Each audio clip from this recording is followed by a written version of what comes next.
এই ভিশনও শেয়ার করা যাবে না কারোর সাথে। আপনারা তো ব্যবসায়ী মানুষ, টিপস শিখাই দেয় কিছু।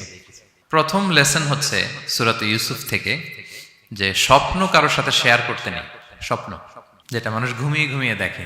প্রথম কথা হচ্ছে যে আয়াতটা দিয়ে শুরু করেছি, আল্লাহ তাআলা বলছেন নাহনু নাকুসু আলাইকা আহসানাল কসসি বিমা আওহাইনা ইলাইকা হাযাল কুরআন ওয়া ইন কুনতা মিন ক্বাবলিহি লামিনাল গাফিলিন। নবী হে, আমি কোরআন থেকে ওহির মাধ্যমে, ওহি হচ্ছে সিক্রেট মেসেজ, এই সিক্রেট মেসেজের মাধ্যমে আপনাকে সবচাইতে শ্রেষ্ঠতম একটা গল্প শোনাচ্ছি।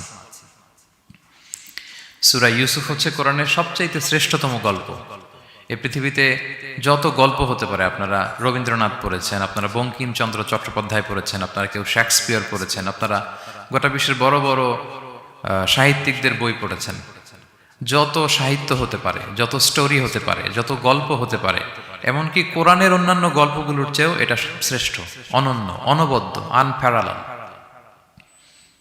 একটা গল্প যে কত নান্দনিক হতে পারে, একটা গল্প কত জীবন্ত হয়ে মানুষের চোখে ধরা পড়তে পারে, সেটা আল্লাহ তাআলা শব্দের, আরবি শব্দের বুননে, ভাষার প্রাঞ্জলতা এই সূরাতে ফুটিয়ে তুলেছেন। এত সুন্দর একটা গল্প।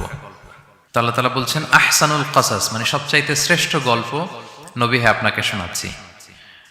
গল্পকে আরবিতে বলে কিসসা, এর প্লুরাল হচ্ছে কসস। তো কিসসা বললেই মনে করবেন না যে এটা খারাপ জিনিস। অনেকে বলে আরে উনি তো কোরআন হাদিস দিয়ে কিছু বলে না, খালি কিচ্ছা বলে। কিসসা কিন্তু কোরআনে এসেছে, অনেক নবীর কসস কোরআনে এসেছে। তো সেটা যদি কোরআন থেকে কিচ্ছা হয় বা ঘটনা হয়, স্টোরি টেলিং হয়, দ্যাটস গুড, অ্যাপ্রিশিয়েটেড, রেকমেন্ডেড।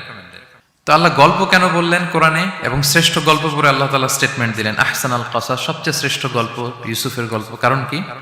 কারণ গল্প মানুষকে আকৃষ্ট করে। গল্প মানুষকে কি করে? আকৃষ্ট করে।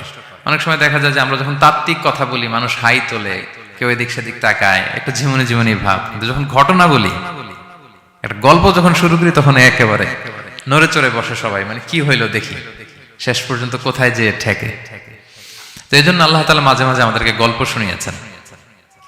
ইহুদিদের কাছ থেকে, মদিনা ইহুদিদের কাছ থেকে একটা প্রশ্ন শিখে আসছিল কুরাইশরা। ওই প্রশ্নটা রাসূল সাল্লাল্লাহু আলাইহি ওয়াসাল্লাম করেছিল যে বনি ইসরাইলের, হে মুহাম্মদ, বনি ইসরাইলের লোকেরা তো থাকতো কানাআনে, মানে প্যালেস্টাইনে, তো বনি ইসরাইল মিশরে আসলো কিভাবে? তুমি যদি সত্য নবী হও বলো। আবার কেউ কেউ বলেছিল যে ইউসুফ আলাইহিস সালাম, ইয়াকুব আলাইহিস সালাম, ওনারা থাকতো প্যালেস্টাইনে, ওনারা মিশরে আসলো কি করে বলো। আবার সাহাবারা মাঝে মাঝে মক্কায় বলতেন, ইয়া রাসূলুল্লাহ, শুধু জান্নাত জাহান্নামের আয়াত, আখিরাতের আয়াত, তাওহীদ শিরকের আয়াত, এগুলো আমাদেরকে বলা হয়, কোনো ঘটনা কোরআনে বলা হয় না কেন? আমাদেরকে যদি একটা ঘটনা শোনাতেন আমরা ইন্সপায়ার্ড হতাম।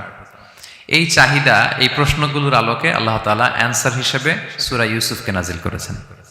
তাহলে শোনো, আহসানুল কসাস, একটা গল্প কত মাধুর্যময় হতে পারে শোনো। এবং এর মধ্যে দিয়ে আল্লাহ তাআলা বলেছেন বনি ইসরাইল কিভাবে প্যালেস্টাইন থেকে ইজিপ্টে মাইগ্রেট করলেন। এভাবে অনেক নবীদের ঘটনা আল্লাহ তাআলা কোরআনে আমাদেরকে শুনিয়েছেন। আল্লাহ তাআলা বলছেন রুসুলান কদ কসাসনাহুম আলাইকা মিন ক্বাবলু ওয়া রুসুলাল লাম নাকসুসহুম আলাইক। অনেক নবীর ঘটনা হে নবী আপনাকে আমি শুনিয়েছি, আবার অনেক নবীর ঘটনা আমি শোনাইনি। তো যেগুলো আমি শুনিয়েছি এগুলো আবার আপনি আপনার উম্মতদেরকে শোনান। ফাকসুসিল কসাসা লাআল্লাহুম ইয়াতাফাক্কারুন। আপনি এই কিচ্ছাগুলো, ঘটনাগুলো আপনার উম্মতকে শোনান, যাতে করে তারা চিন্তাশীল হতে পারে। তাহলে এটা হচ্ছে ইন্ট্রোডাক্টরি ডিসকাশন, প্রাথমিক কথা, যে গল্প মানুষকে আকৃষ্ট করতে পারে, এজন্য গল্প মানুষের মনে দাগ কাটে, এবং একটা গল্প কত পাওয়ারফুল হতে পারে, নান্দনিক হতে পারে, এটা এই সূরার মধ্য দিয়ে আল্লাহ তাআলা আমাদেরকে বুঝিয়েছেন। আমরা কিন্তু প্রায় মহামানবদের গল্প শোনাই, সফল মানুষদের গল্প শোনাই। মিডিয়াতে মাঝে মাঝে দেখবেন যে কিছু প্রোগ্রাম করে যে সফল মানুষদের গল্প। তো গল্পগুলো কেন বলে?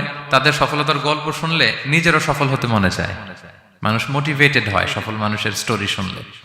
এখানে আপনারা অনেক ব্যবসায়ী আছেন, জীবনের শুরুটা ছিল অনেক কষ্টের, তাই না? একটা সময় পাড়ি দিয়ে এখন very big business magnate in Kuala Lumpur, মাশাআল্লাহ, অনেক বড় ব্যবসায়ী।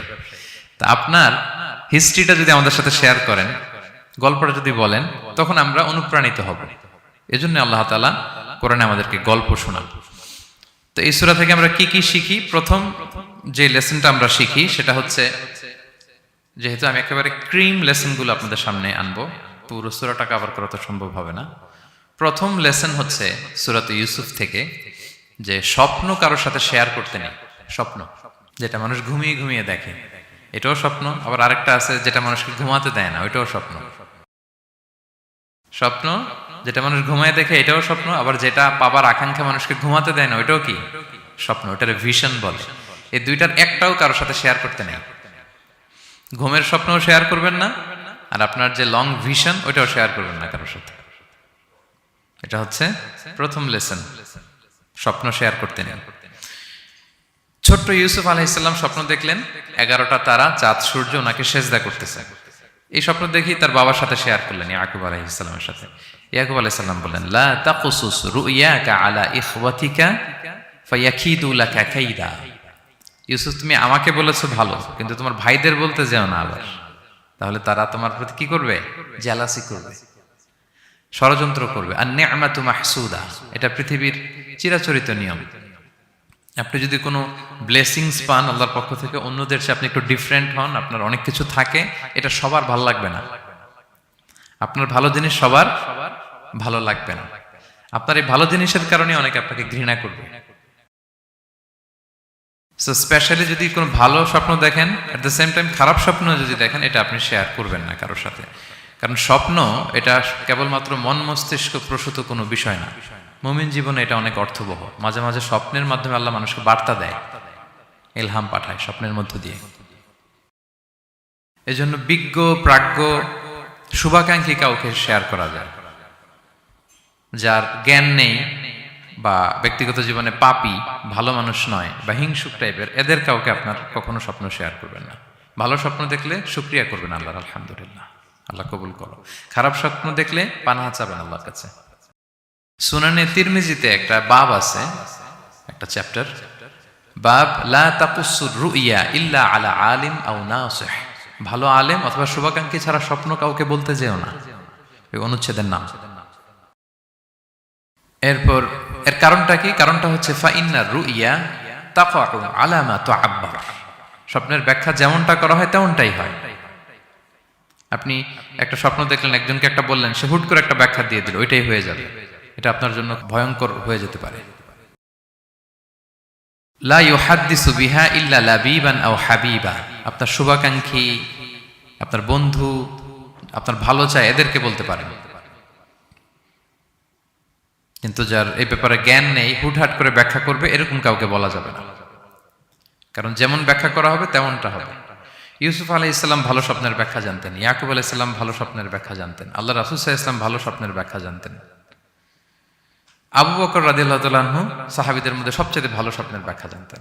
ইভেন রাসূল সাল্লাল্লাহু আলাইহি ওয়াসাল্লাম মাঝে মাঝে স্বপ্ন দেখে আবু বকরকে বলতেন, দেখি ব্যাখ্যা করো তো তুমি। তাবিঈদের মধ্যে মুহাম্মদ ইবনে সিরিন খুব ভালো স্বপ্নের ব্যাখ্যা জানতেন। এক লোক এসে মুহাম্মদ ইবনে সিরিনকে বলল যে, আমি দেখলাম আমার ছেলে পানি খেতে খেতে পেটটা এত বড় হয়ে গেছে। এই একই স্বপ্ন আরেকটা লোকও দেখলো, দেখে এক মূর্খের কাছে জিজ্ঞেস করলো। সে বলল, সর্বনাশ, এত বড় পেট হয়ে গেছে, তোমার ছেলে তো মারা যাবে। ঠিকই কদিন পরে ছেলেটা মারা গেল। আর একই স্বপ্ন দেখে এই লোক মুহাম্মদ ইবনে সিরিনকে জিজ্ঞেস করেছিল, উনি বলেছেন যে তোমার ছেলে তো অনেক বড় আলেম হবে। ঠিক তাই হয়েছে, ওই ছেলে অনেক বড় আলেম হয়েছে। তো ফাইন্নার রুইয়া তাকাউ আলা মা তুআব্বার। স্বপ্নের ব্যাখ্যা তেমন হয় যেমন এটার ব্যাখ্যা করা হয়। রাসূল সাল্লাল্লাহু আলাইহি ওয়াসাল্লাম একবার স্বপ্নে দেখলেন যে তিনি, ওনাকে দুধ দেয়া হয়েছে, বাটিতে দুধ খাচ্ছেন, পরে আঙ্গুলের ফাঁক থেকে দুধ বেরোচ্ছে। এই সামান্য একটু দুধ রাসূল সাল্লাল্লাহু আলাইহি ওয়াসাল্লাম উমরে ফারুককে দিলেন। সাহাবারা বললেন, মাযা আউয়ালতা বিহি ইয়া রাসূলুল্লাহ, এটা তাওয়িল কি? তখন বললেন, আউয়ালতু বিহি আল ইলম, এটা দিয়ে আমি জ্ঞান বুঝিয়েছি। মানে উমরে ফারুকের আল্লাহ তাআলা অনেক জ্ঞান দিবে। স্বপ্নে কেউ দুধ খাচ্ছেন, এটা আপনার জ্ঞানের প্রতীক।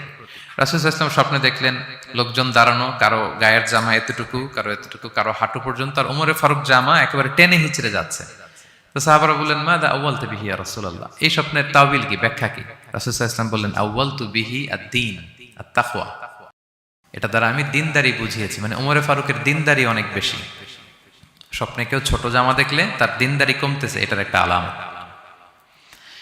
তো এই জন্য হুট করে স্বপ্নের কথা কাউকে শেয়ার করতে নেই। রাসূল সাল্লাল্লাহু আলাইহি ওয়াসাল্লাম ফজরের সালাতের পরে মসজিদে নববীতে সালাম ফিরিয়ে সাহাবাদের দিকে মুখ ফিরিয়ে বসতেন, তাসবিহ পড়তেন, এরপর জিজ্ঞেস করতেন, হাল রাআ আহাদুম মিনকুম আল বারিহাতা রুইয়া, গত রাতে কেউ কোনো স্বপ্ন টপ্ন দেখেছে নাকি? তো তখন সাহাবারা এই স্বপ্ন বলতেন, রাসূল সাল্লাল্লাহু আলাইহি ওয়াসাল্লাম ব্যাখ্যা করতেন। সুবহানাল্লাহ, কত সৌভাগ্যবান ছিলেন তারা। তাহলে স্বপ্ন বলা যাবে নাকি কাউকে? শুধু মুরাদ ভাই বলবে না, বাকিরা বলবে।